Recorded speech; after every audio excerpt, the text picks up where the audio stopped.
At my son's funeral, I heard my daughter-in-law laughing with her lover. That old woman will suffer in our hands. After a month living with me, they begged to leave. I'm glad to have you here. Follow my story until the end and comment the city you're watching from, so I can see how far my story has reached. The weight of my black dress felt unbearable as I stood before Carlton's casket. My only child, my beautiful boy, gone at just 42. The doctor called it a sudden heart attack. These things happen, he'd said, avoiding my eyes. But mothers know better. Carlton had been healthy his whole life. Rain fell in gentle drops around us at Pinecrest Cemetery, as if the sky itself was weeping for my loss. I clutched a white rose so tightly the thorns dug into my palm, but the physical pain was nothing compared to the hollow ache in my chest. "Mrs. Taylor, would you like to say a few words?" Pastor Williams asked, his hand gently touching my shoulder. I shook my head, unable to form sentences through the fog of grief. The funeral passed in fragments, faces blurring together, hands patting my back, voices murmuring empty comforts. Through it all, one person remained strangely composed. Ren, my daughter-in-law of 5 years. While I could barely stand, Ren's eyes were dry, her makeup flawless. She accepted condolences with practiced grace, almost like an actress playing the role of grieving widow. Something felt wrong, but grief plays tricks on your mind. I told myself everyone processes loss differently. As we sigh, the service ended and people began to disperse. I needed a moment alone. I walked to the old oak tree where Carlton used to play as a child. This cemetery had been part of our neighborhood, back when life was simple and full of promise. That's when I heard it. Laughter. I froze, hidden behind the massive trunk. Ren's voice, unmistakable even in hushed tones, came from just beyond the row of hedges. "I can't believe how smoothly everything went," she whispered, but not quietly enough. "The insurance policy alone is worth almost $1 million. A man's voice answered her. Unfamiliar, deep, amused. "You played your part beautifully, babe. The grieving widow? I almost believed it myself. Please, I've been rehearsing for years." Ren's voice turned cold in a way I'd never heard before. "2 more weeks and we can be together properly." "What about the old woman?" the man asked. "Sherry?" Ren laughed again, the sound like glass shattering in my ears. "This old woman will suffer in our hands. She's completely clueless. Carlton was her whole world, and now she has nothing. No one. The house is worth a fortune," the man continued. "I would later come to know him as Ross. Waterfront property in that neighborhood? We could sell it and disappear. We just need to play the caring daughter-in-law a little longer," Ren said. "I'll suggest moving in to help her through this difficult time. She'll be so grateful. For the company, she'll never suspect a thing." My legs nearly gave out. I clutched the oak tree, its rough bark cutting into my fingers. My heart hammered so loudly I feared they would hear it. "And once we're in?" Ross asked. "We break her," Ren replied simply. "Make her think she's losing her mind. At her age, it won't take much. Then we convince her to sign over the house, maybe, even get power of attorney. After that, well, nursing homes can be such lonely places." They laughed together, the sound echoing through the cemetery like a curse. I don't remember walking back to the gathering. I don't remember the drive home, or the casserole dishes neighbors brought, or changing out of my funeral clothes. All I remember is sitting in Carlton's old room that night, staring at his high school trophies, and making a decision. My son was gone. My husband had passed years ago. I was 63 years old with arthritic knees and reading glasses I could never find. Ren and her lover thought I would be easy prey, a grieving old woman they could manipulate and discard. 1 week later, Ren called with the exact proposal I'd overheard at the cemetery. "Sherry," I've been thinking, her voice gentle with practiced concern. This house is so big for you to manage alone, and I'm rattling around in that apartment with all the memories. Maybe I could move in for a while. We could help each other through this." I closed my eyes, seeing again her smirking face at the funeral, hearing her callous words beside my son's grave. That would be such a comfort, I replied, my voice trembling. Not with gratitude as she assumed, but with rage. "Oh, wonderful!" The relief in her voice was palpable. "And would it be all right if my cousin Ross stayed too? Just temporarily. He's been such a support to me, and he's great with household repairs." Her cousin. "Of course." "The more the merrier," I said softly. "This house has been too quiet since Carlton." "We'll take good care of you, Sherry," Ren promised. "You won't have to worry about a thing." As I hung up the phone, I looked at Carlton's picture on the mantel. "They think I'm a helpless old woman," I whispered to him.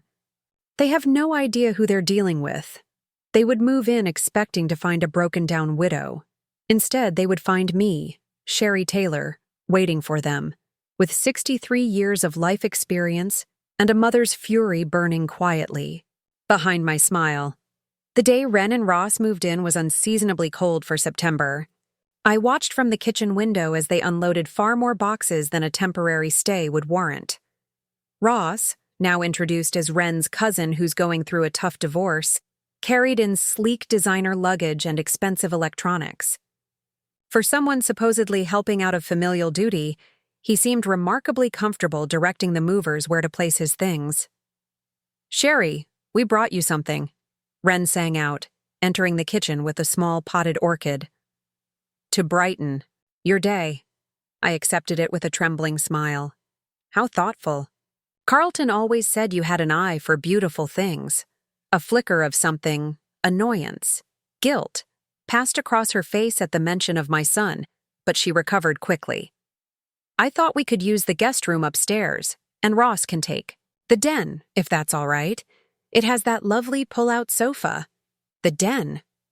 Carlton's home office, still filled with his books, his awards, the fishing photos we'd take every summer at Lake Tahoe. "The den still has all of Carlton's things," I said softly. "Oh."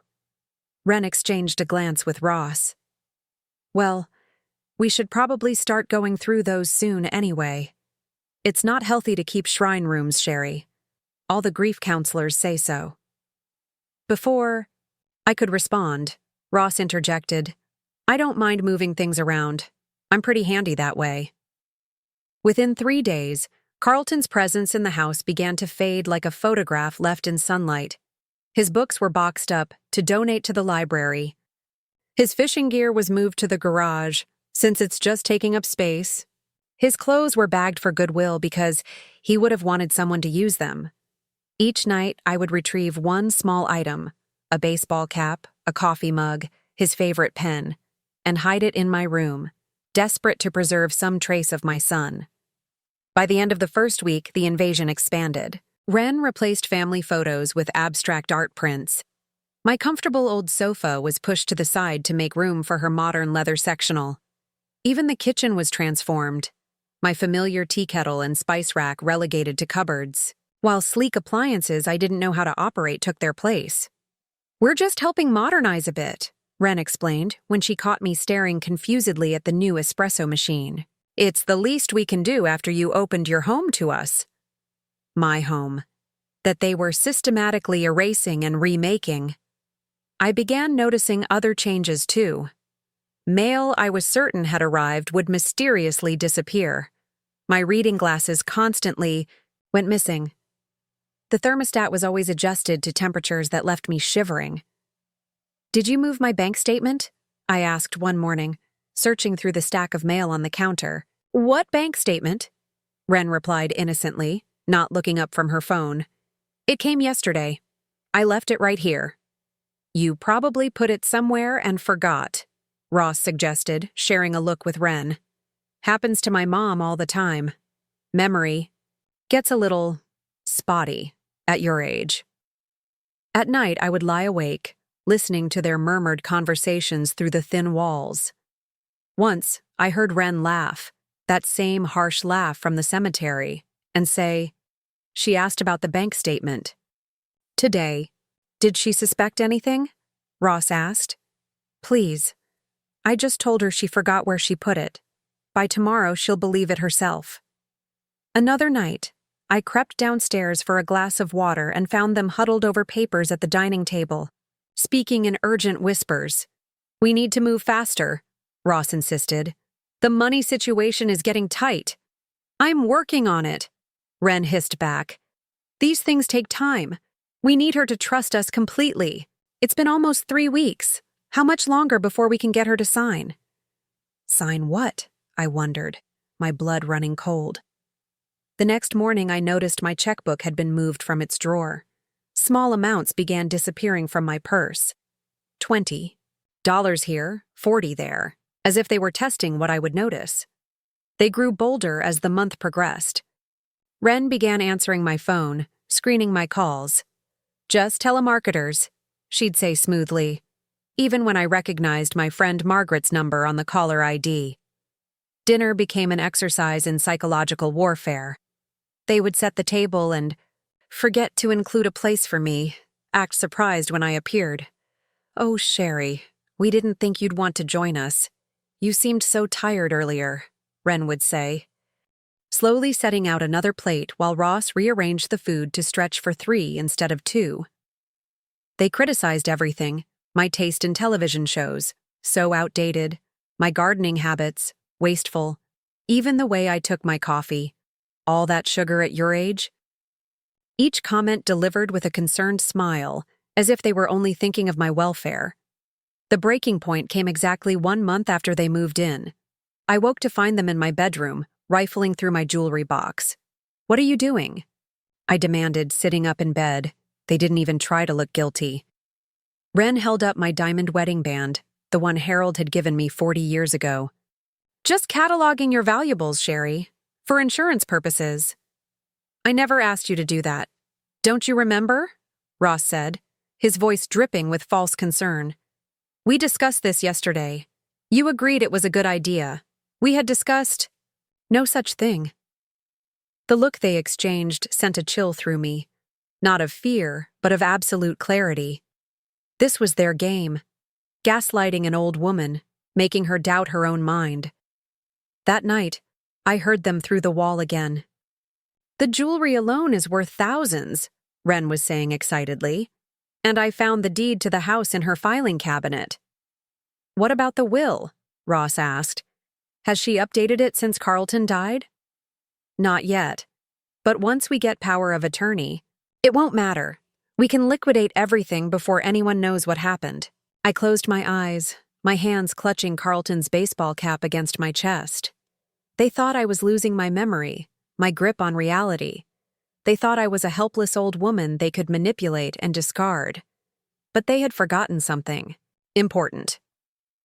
Before I was Sherry Taylor, grieving mother and widow, I had been Cheryl Wilson, the accounting firm office manager who had caught the company embezzler that even the professional auditors had missed.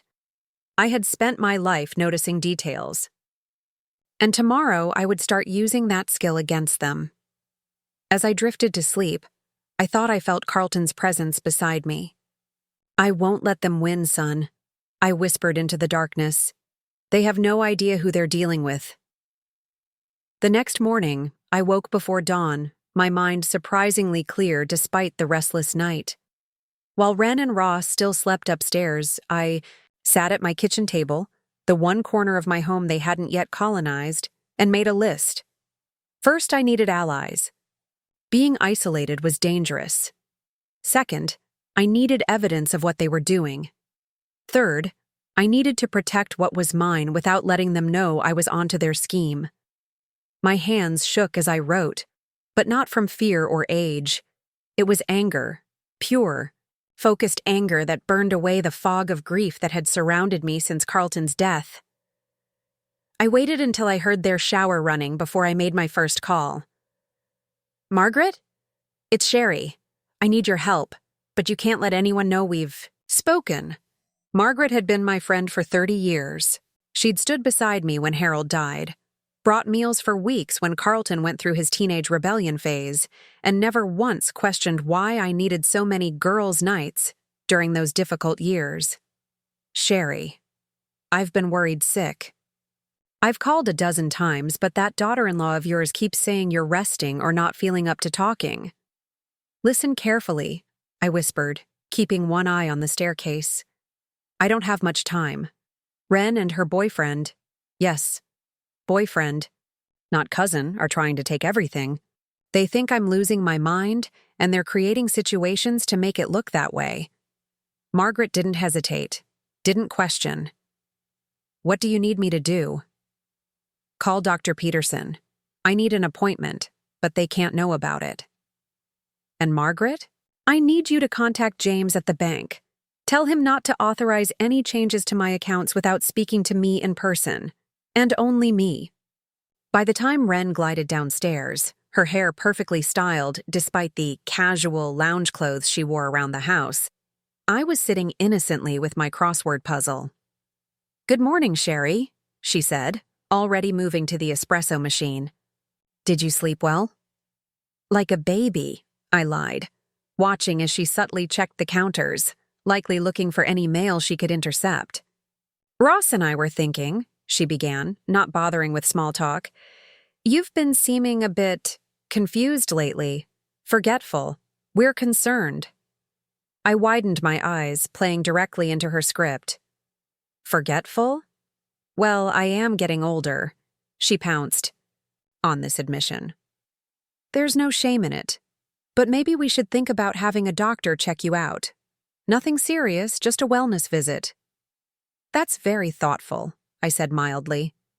Perhaps in a few weeks. Oh, but why wait? Health shouldn't be postponed. I could even call Dr. Everhart today. Ross's sister works in his office. I bet we could get you in this week. Of course they had a doctor lined up.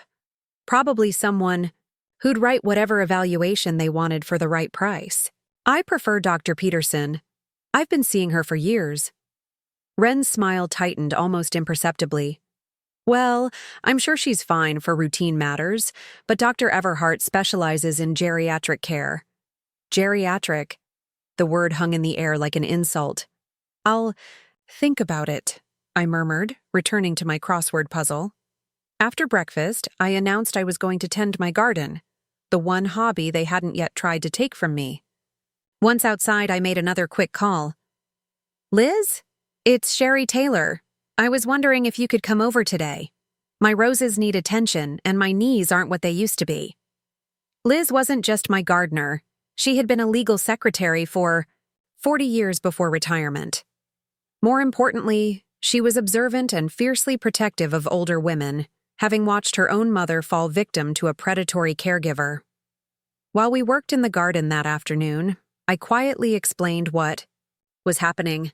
Ren watched from the window occasionally, but all she saw was an old woman chatting with her gardener. Let me get this straight, Liz whispered, deadheading a rose bush with perhaps more force than necessary. They're gaslighting you, trying to isolate you and planning to take control of your finances? I heard them discussing power of attorney last night. Liz's pruning shears snipped sharply. That's elder abuse, plain and simple. We need to document everything. For the next hour, under the guise of gardening, we developed a plan. Liz would bring me a small camera the following day, hidden in a potted plant. A housewarming gift. For your guests, she said with a grim smile. That evening, after a dinner where Ross accidentally spilled water on my lap and Ren suggested perhaps I should start wearing adult diapers, just in case, I excused myself early, claiming fatigue. Instead of sleeping, I carefully searched my room for any signs they'd been through my things again. The jewelry box had been rearranged, and my address book was slightly out of position. In the back of my closet, I found my spare checkbook missing 2 checks. I documented everything in a small notebook, which I then hid inside a hollowed-out romance novel, the one place I knew Ren would never look. Her disdain for old lady books would finally serve a purpose. The next morning brought a surprise. Margaret at my door with a casserole and a too bright smile. I was just in the neighborhood, she announced loudly before whispering, "Play?" "Along." Ren appeared almost instantly, her expression carefully composed into polite welcome tinged with concern. "Mrs. Fleming, how nice of you to visit. But Sherry's been having such a difficult time lately. Perhaps another day would be better." Margaret, bless her, simply barreled past Ren with the confidence of a woman who'd taught high school English for 40 years. Nonsense. Grief isn't contagious, and isolation only makes it worse. As Ren hovered uncomfortably, Margaret pulled a photo album from her oversized purse. "Found this while cleaning. Thought you might like to see some old pictures of Carlton's. Baseball days." For the next hour, we reminisced about Carlton while Ren grew increasingly agitated, unable to find a reason to end the visit without seeming cruel. When Margaret finally left, she pressed something into my hand. A small tape recorder. "Old school," she whispered, "but reliable." That night, I placed the recorder under my bed before I called out, "Ren, could you help me find my medicine?" Expected, she appeared in my doorway, impatience barely concealed beneath her helpful facade. "Which medicine, Sherry? You really should let me organize your pills. It would be so much easier." "The blue ones," I said vaguely. "For my heart." "I don't remember you having heart medication." Her eyes narrowed slightly. "Dr. Peterson prescribed them last month. They should be here somewhere." "Are you sure? Your memory has been—" "Oh, maybe I'm confused," I backtracked, watching as satisfaction spread across her features. After she left, I checked the recorder. Her voice came through perfectly, questioning my medication, suggesting memory problems. One small piece of evidence secured. The next day, Liz brought the camera disguised in a lovely arrangement of peace lilies. "For your lovely guests," she announced loudly when Ross answered the door. That night, I carefully positioned the plant in the living room, its hidden lens aimed directly at the dining table where Ren and Ross often spread out their papers after. They thought I was asleep. My trap was set. Now I just needed them to walk into it. When I finally crawled into bed, exhaustion hit me like a physical force. I clutched Carlton's baseball cap to my chest, allowing myself one moment of raw grief. "I'm fighting back, son," I whispered. "They think I'm just a confused old woman. But they've underestimated me. Just like everyone always underestimates women like me." For the first time since my son's funeral, I slept deeply, dreamlessly. Tomorrow would bring either evidence or disappointment, but either way, I was done, being their victim. The hidden camera proved more valuable than I could have imagined.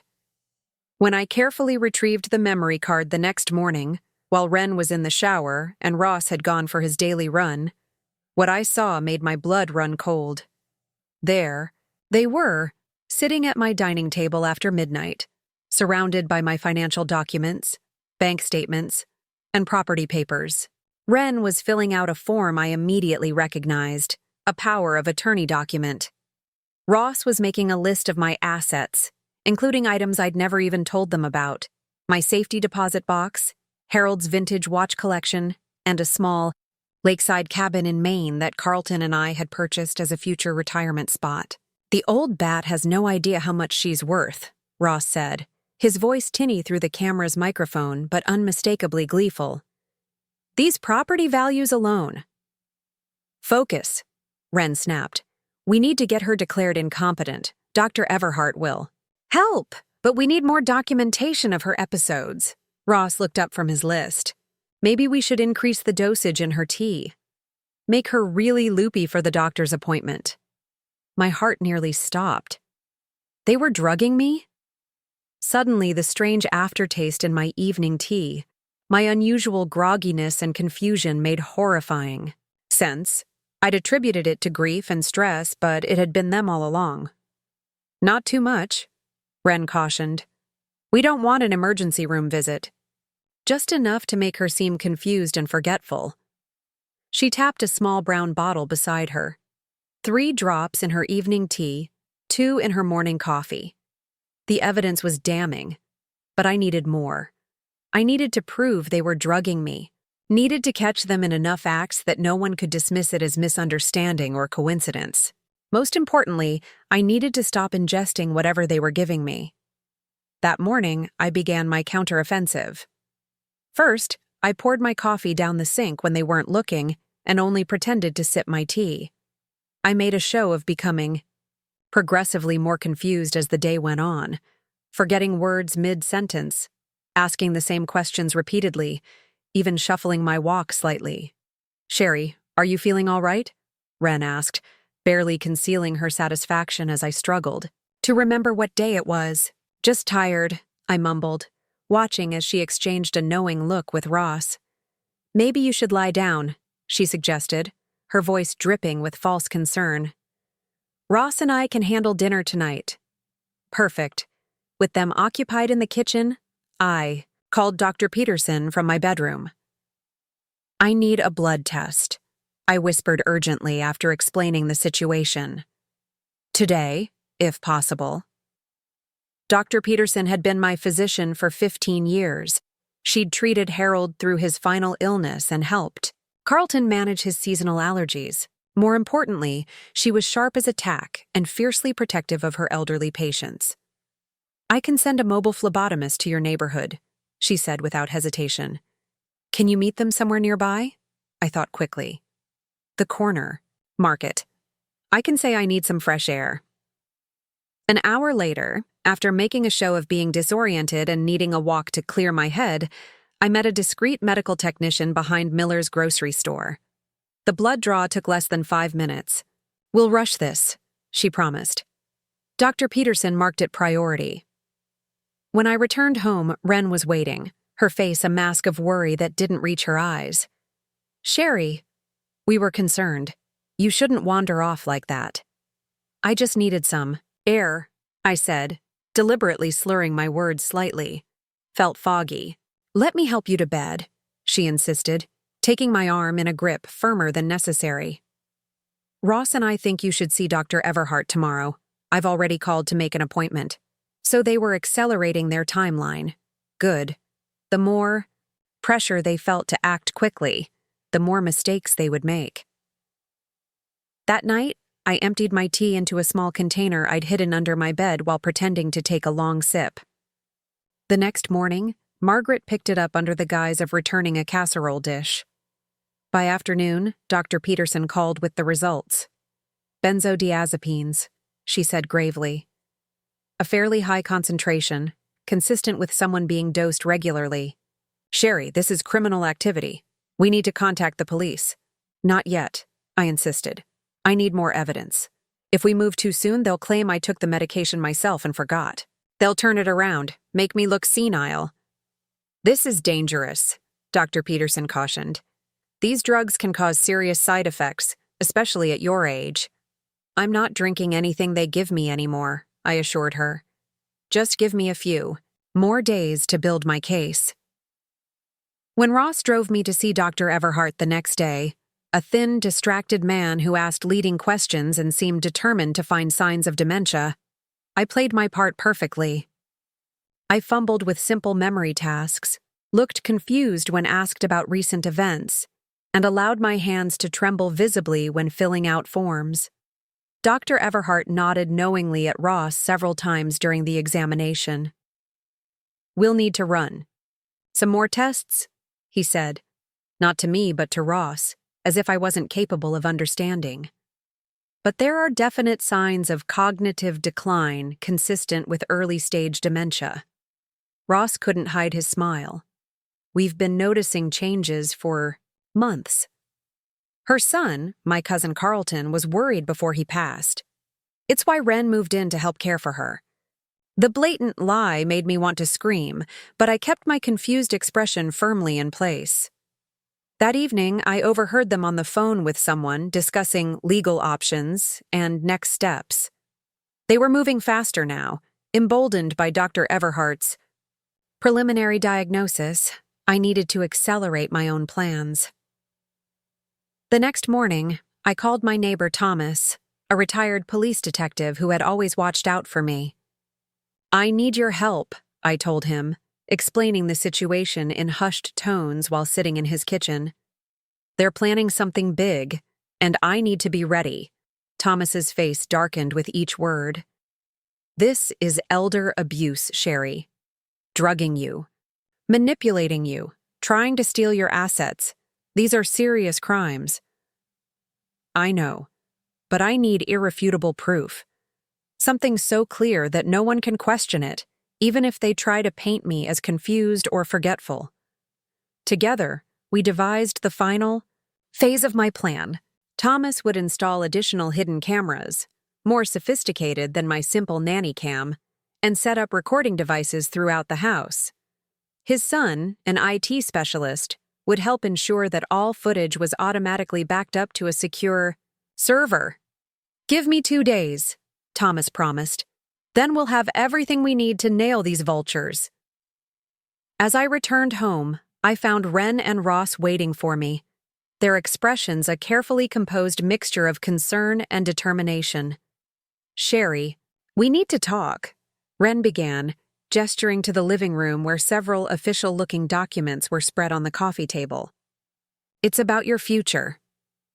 I looked at the papers, then back at their expectant faces, and allowed my expression to crumple into confusion. What's all this? Just some simple paperwork, Ross said smoothly. To help protect you and your assets as you get older. I peered at the top document, a power of attorney form already filled out with Ren's name, just as I'd seen on the hidden camera. I don't understand, I murmured, playing directly into their hands. Ren patted my arm with false tenderness. It's nothing to worry about, Sherry. You just sign here, and Ross and I will take care of everything. No more confusion, no more worries about bills or house maintenance. I looked up at them. These predators who had invaded my home and planned to strip me of everything, my possessions, my dignity, my independence. For a moment, I allowed myself to imagine signing, just to see the triumph in their eyes turn to shock when they discovered what I had planned. But no, I needed to be smarter than that. Could I think about this? I asked, injecting a note of uncertainty into my voice. Maybe tomorrow. Their disappointment was palpable, but they couldn't push too hard without revealing their true intentions. Of course, Ren said, her smile strained. No rush. Why don't you rest now? As I climbed the stairs to my bedroom, I smiled to myself. 2 more days. In 2 days, I would have everything I needed to expose them completely. They thought they were closing in for the kill, but they had no idea they were walking into a trap of my own making. True to his word, Thomas had his son install additional cameras throughout my house. They worked while Ren and Ross were out running errands, which, according to Thomas's wife who followed them discreetly, actually meant meeting with a real estate agent to discuss options for selling a waterfront property quickly. By evening, miniature cameras were hidden in the living room light fixture, behind the kitchen clock, and in the small decorative vase in the hallway. The dining room now had a recording device concealed in the centerpiece, and, most importantly, a camera overlooked the desk where they'd been forging my signature. Everything transmits to this secure server, Thomas's son explained, showing me a simple app on a new phone they'd brought me, one Ren and Ross knew nothing about. You can watch in real time or review footage later. I thanked them, my hands trembling not from age or fear, but from anticipation. After weeks of feeling powerless, I finally had the upper hand. That night, I waited until I heard their bedroom door close before carefully retrieving the small bottle of drops from the kitchen, the one I'd seen them using to drug my drinks. I replaced it with an identical bottle containing colored water, which Margaret had prepared. Then I settled into my room to watch the security feed. Around midnight, just as they had every night, Ren and Ross crept downstairs. I watched, heart pounding, as they spread papers across the dining table. We can't wait much longer, Ross was saying, his voice clear through the hidden microphone. She's getting more suspicious. Did you see how she kept asking about that bank statement today? Ren waved his concern away. Dr. Everhart's diagnosis is enough to start the process. Once we have temporary power of attorney, we can liquidate the major assets before anyone realizes what's happening. And if she refuses to sign? Ren's smile turned cold. That's what the medication is for. A double dose tomorrow night. And she'll sign anything we put in front of her. She won't even remember doing it. And afterward? Ross persisted. The nursing home might ask questions. Please, Ren scoffed. You've seen how she's been acting. Confused, disoriented, all documented by a respected doctor. We'll tell everyone it was her idea, that she recognized her own decline and wanted proper care. My blood ran cold at how easily they discussed discarding me, erasing my autonomy as if I were already gone. What about the house? Ross asked, tapping a document I recognized as my property deed. We'll need to move quickly. I've already spoken with a broker who specializes in discreet sales. No open houses, no publicity. We could have it sold within weeks. They continued planning my financial dismantling for nearly an hour, discussing which of my possessions were valuable enough to keep, which accounts to drain first, even how to handle nosy neighbors who might question my sudden absence. I recorded everything, my finger trembling slightly as it hovered over the screen. This wasn't just about protecting my assets anymore. This was about justice, for me and for Carlton, whose memory they had so casually erased. The next morning, Ren approached me with a glass of orange juice while I sat at the kitchen table. You should drink this, Sherry, she said, her voice honey sweet. You need your vitamins. I took the glass and pretended to sip, watching her satisfied expression over the rim. When she turned to make coffee, I poured it into the potted plant beside me. I was thinking, I said, keeping my voice deliberately faint, about those papers you showed me yesterday. Ren froze, then turned with carefully controlled excitement. The power of attorney? Have you decided to sign? Maybe today, I murmured. I don't like feeling so confused all the time. Maybe it would be better to let someone else handle things. The gleam in her eyes was predatory. That's very wise, Sherry. Very responsible. Throughout the day, I continued my act, shuffling when I walked, forgetting simple words, appearing increasingly disoriented. By evening, both Ren and Ross were practically vibrating with anticipation. After dinner, Ren brought me tea laced with what she thought was their sedative. I pretended to drink deeply, then allowed my eyes to grow unfocused. I think I'm ready to sign those papers now, I slurred, watching as they exchanged triumphant glances. Ross hurried to retrieve the documents while Ren guided me to the dining room table. My hands shook, not entirely an act, as I picked up the pen they offered. It's very simple, Ren explained, pointing to the signature line. Just sign here, and Ross and I will take care of everything. I looked up at them, these people who had plotted to steal everything from me, my home, my dignity, my independence, who had invaded the house where I'd raised my son, who had erased Carlton's presence as if he'd never existed, who had drugged me, gaslighted me, treated me as less than human because of my age. My hand hovered over the paper. Both leaned forward eagerly. At that precise moment, the doorbell rang. Ross frowned. Ignore it. But the ringing continued, persistent. Then came knocking, loud and unmistakable. I'll get rid of them, Ren hissed, moving to the door. I heard her surprised exclamation, followed by multiple footsteps entering my house. Then Margaret's voice, unnaturally loud. We're here for the book club, Sherry. Hope we're not too early. Book club. Our agreed-upon signal. Ross looked panicked as Margaret appeared in the dining room doorway, followed by Liz Thomas and Dr. Peterson. Behind them, a uniformed police officer and a woman in a suit observed the scene with professional interest. What's going on? Ross demanded, hastily gathering the papers. Sherry isn't well. She needs rest. Actually, I said, my voice suddenly clear and steady, I'm feeling better than I have in weeks. The confusion on their faces was almost comical as my friends moved to stand beside me, a protective wall of support.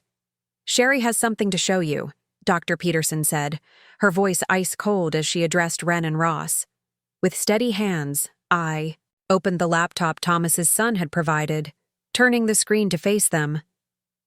There we were, in high-definition video, Ren pouring something from a small bottle into my tea, Ross forging my signature on documents, both of them discussing how to drug me into compliance and steal my assets. "This is Officer Davis," Thomas said, gesturing to the policeman. "And this is Ms. Winters from Adult Protective Services. They have some questions for you both." The color drained from Ren's face. Ross took an unconscious step backward. "This is ridiculous," Ren stammered. "Sherry is confused. She's been diagnosed with dementia. She doesn't know what she's saying."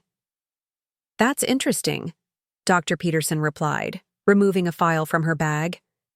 "Because my extensive examination yesterday showed no signs of cognitive impairment whatsoever. What it did show was evidence of benzodiazepine in her system, a drug she's never been prescribed." Ross looked wildly around the room, as if seeking an escape route. "We have the bottle," I said quietly, removing it from my pocket. "The one you use to drug my tea every night. The lab has already confirmed what's in it." Ren's composure shattered. "You don't understand," she spat, her mask of concerned daughter-in-law completely gone. "This bitter old woman has more than she needs. We deserved something after putting up with Carlton for years." The room went deadly silent. Even Ross looked shocked at her outburst. "Putting up with my son?" I repeated, my voice dangerously soft. Ren seemed to realize her mistake, but it was too late. The damage was done. Officer Davis stepped forward. "Ren Holloway and Ross Bennett, you're both under arrest for attempted fraud, forgery, elder abuse, and unlawful administration of a controlled substance." As he recited their rights, I watched their expressions morph from shock to anger to desperate calculation. The trap had sprung perfectly, catching them at the exact moment they believed victory was theirs. The woman from Adult Protective Services approached me gently. "Mrs. Taylor, you've been through a terrible ordeal. We'll need formal statements, but that can wait until tomorrow if you'd prefer." I shook my head, standing straighter than I had in weeks. "No, I want to do this now. I want this finished today." As Officer Davis led them toward the door, Ren turned back, her face contorted with rage. "This isn't over, Sherry. You think you've won, but—" "Actually," I interrupted calmly, "it is over. You never should have underestimated me. That was your first mistake." As they disappeared into the police car outside, I felt a curious lightness. The nightmare wasn't completely over. There would be statements, possibly a trial, certainly difficult questions. But the immediate danger had passed. My home was mine again. My life was mine again. Margaret squeezed my shoulder. "You did it." "Sherry," I smiled, thinking of Carlton, of the justice I'd secured not just for myself, but for his memory. "No," I corrected gently. "We did it. All of us together." The weeks following Ren and Ross's arrest passed in a blur of legal meetings, police interviews, and surprising revelations. I learned that Ren had been planning to leave Carlton even before his death, that their marriage had been troubled for years, and that she and Ross had known each other since college, hardly the recent acquaintances they'd pretended to be. Most disturbing was the medical examiner's decision to reopen the investigation into Carlton's death. While I waited for answers, I focused on reclaiming my home and my life from their poisonous influence. "You don't have to do this alone," Margaret said one morning, watching me strip the guest room bed where Ren had slept. "We could hire someone." I shook my head, yanking the sheets free with perhaps more force than necessary. "I need to do this myself. They invaded every corner of this house. I need to take it back, inch by inch." Room by room, I purged their presence. The modern furniture they'd brought in went to a women's shelter. The sleek appliances they'd installed were donated to a program for low-income families. The abstract art was replaced with family photos. Carlton at his college graduation, Harold, and me on our 30th anniversary, my parents on their small farm in Minnesota. The house slowly became mine again, but something still felt missing. One evening, as I stood in Carlton's old room, now emptied of the boxes and clutter Ren and Ross had filled it with, I realized what I needed to do. "I'm going to make this a proper room for Carlton again," I told Thomas when he stopped by, to check on me. "Not a shrine, like Ren accused me of creating, but a place where his memory can exist peacefully." Together with my friends, I transformed the space. We hung Carlton's fishing photos and academic achievements on the walls. His books returned to the shelves, not as untouchable relics, but as cherished possessions meant to be read and enjoyed. I placed his childhood baseball trophies alongside photos of him as an adult, creating a timeline of his too short life. When we finished, the room felt balanced, honoring Carlton without freezing him in time. It was a room where I could sit and feel his presence without drowning in grief. 3 months after the arrest, Detective Morales asked to meet me at my home. Her expression was grave as I showed her into the living room. "We have the toxicology results from your son's case," she said without preamble. There were significant levels of a compound called aconite in his system, a poison derived from monkshood plants. It causes symptoms that can mimic heart failure in otherwise healthy adults. Though I'd suspected something like this, hearing it confirmed made my knees weak. I sank onto the couch, my hand pressed against my heart. "We found evidence on Ren's laptop," Detective Morales continued gently. "Research on untraceable poisons, how to administer them gradually, articles about seemingly healthy men dying suddenly, of heart failure." "She murdered my boy," I whispered, the words barely audible. "The district attorney is adding homicide charges," she confirmed. "With the evidence we have, plus what you helped us gather about their other crimes, they'll likely both serve substantial prison sentences." I nodded, unable to speak through the tightness in my throat. Detective Morales left me with resources for grief counseling and victim services, promising to keep me updated as the case progressed. That night, I sat in Carlton's room, holding his baseball cap and finally allowing myself to fully feel the loss. Not just of my son, but of the future we should have had. Holidays we would have celebrated, milestones we would have marked together, quiet evenings simply enjoying each other's company. "I got justice for you," I told his photograph through my tears. "But I'd trade it all just to have you back." In the months that followed, I developed a new routine. Mornings in the garden, planting flowers Carlton had always admired. Afternoons, volunteering at the community center, teaching financial literacy to seniors, using my own experience to help others protect themselves. Evenings with friends, building the support network I'd neglected during my years of focusing solely on family. The preliminary hearing for Ren and Ross's case came 6 months after their arrest. I sat in the courtroom, back straight, eyes clear, as they shuffled in wearing prison jumpsuits. Ren avoided my gaze, but Ross stared defiantly, as if still believing he could intimidate me. Their lawyers attempted to paint them as misunderstood, claiming they'd only been trying to help a confused, older woman.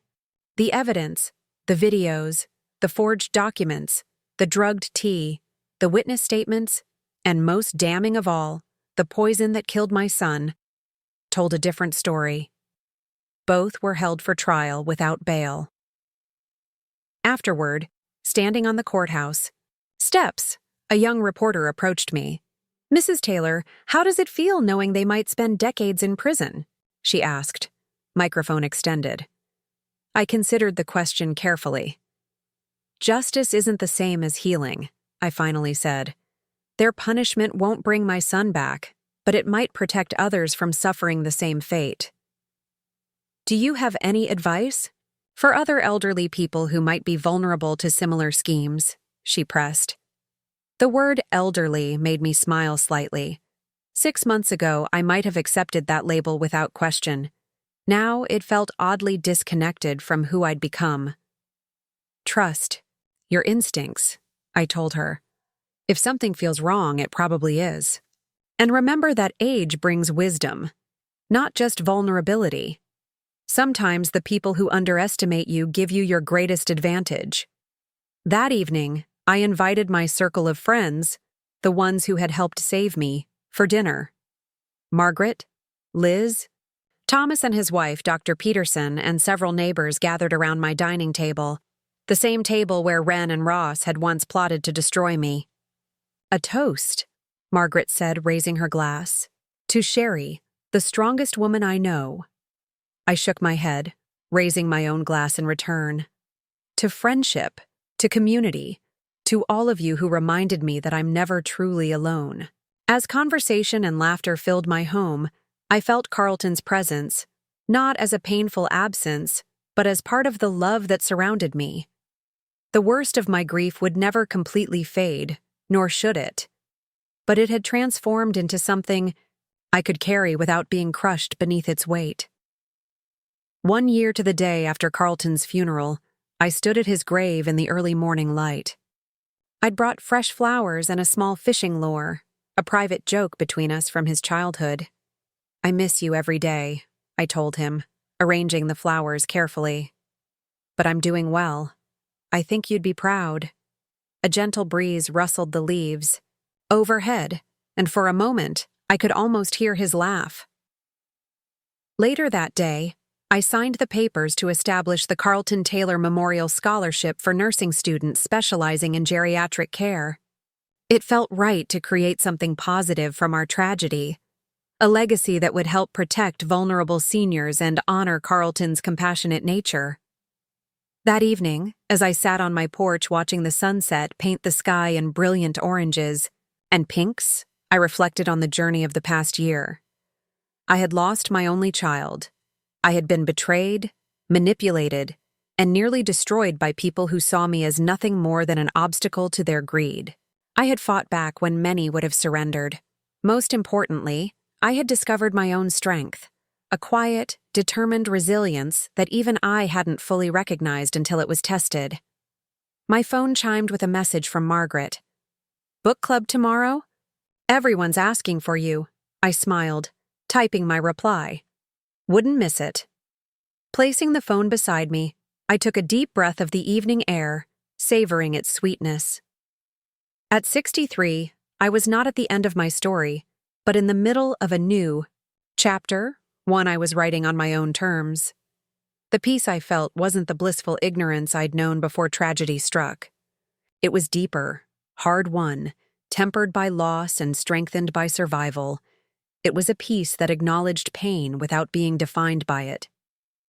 As darkness settled around me, I rose to go inside, pausing to look back at the porch swing where Carlton and I had spent so many evenings talking about everything and nothing. For a moment, I could almost see him there, smiling his crooked smile, forever 35 in my memory. Good night, son, I whispered.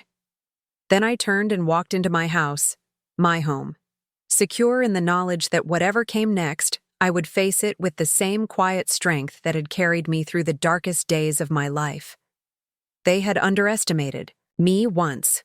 No one would make that mistake again. Now I'm curious about you who listened to my story.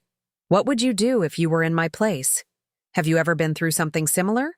Comment below, and meanwhile, I'm leaving on the final. Screen 2 other stories that are channel favorites, and they will definitely surprise you. Thank you for watching until here.